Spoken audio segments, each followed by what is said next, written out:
In this video, we'll learn how to use one mask to control multiple layers. In this example, we'll be applying multiple adjustments to this dress. So first, we need to make a selection of the dress. I'll grab the selection brush, and then I'll quickly paint a selection onto our dress. It's not too tricky of a selection, but for some reason these sleeves really don't like being selected. So I'll use the bracket keys to get a smaller brush, and then I'll just select those.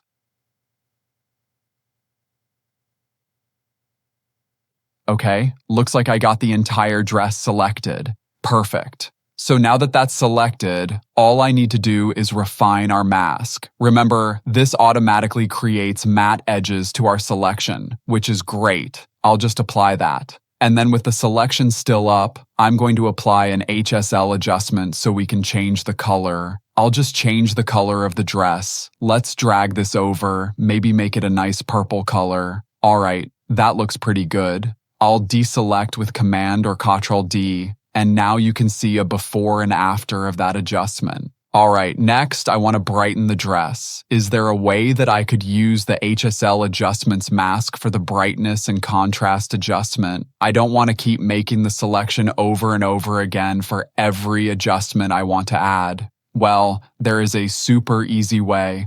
All you need to do is hold down Command or Control, and then click on the mask. This loads the mask as a selection, and then you can apply whatever adjustment you want to it. So I'll go to my adjustments and let's just brighten up brightness and contrast. Very nice. I'll deselect with Command or Ctrl D, and now you can see the before and after. So this is a very simple way to use one mask to help you control another adjustment layer. But if you want to get really fancy, you could put your adjustments into a group and then mask the group. So I'm just going to start from scratch. I'll just delete both of these layers, and now we can go ahead and start over. I'm going to apply an HSL adjustment. This will be applied to the entire image to start. I'll just make it that purple color again.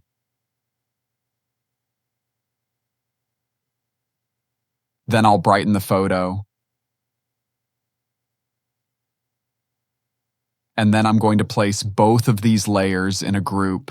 So I'll hold Shift to select them both, and then Command or Ctrl G to group them together. Okay, now I'm going to select the dress again. So with the selection brush tool out, I'll just start by making my brush a bit larger.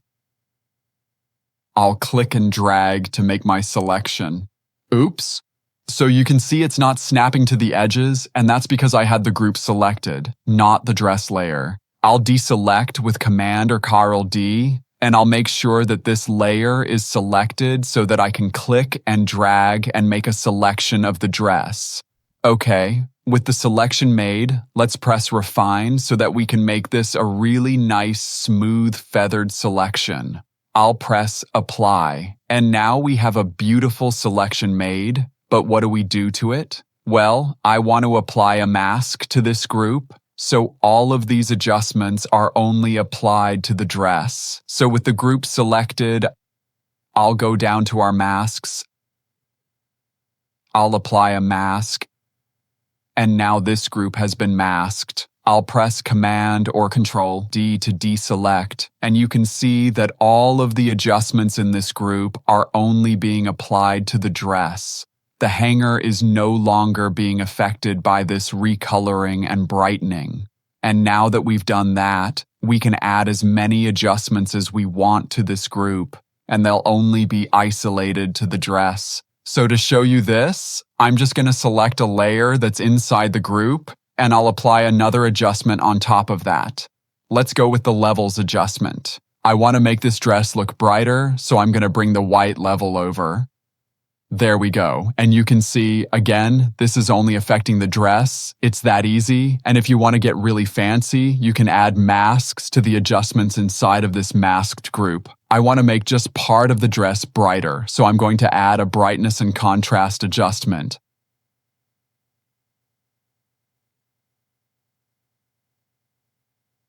I'll brighten it up, and then I'm going to grab the gradient tool and I'm going to click and drag from the bottom and then bring it up. This will make the bottom of the dress brighter, but the rest of the dress will stay its original color.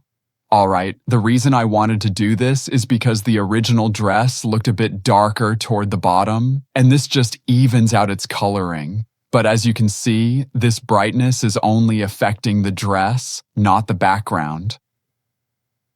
As one more example of this, next I want to paint on some brightness just onto a few areas of the dress. So with that layer that's inside of the group selected still, I'm going to apply a levels adjustment. I'll brighten the white level by bringing this slider down.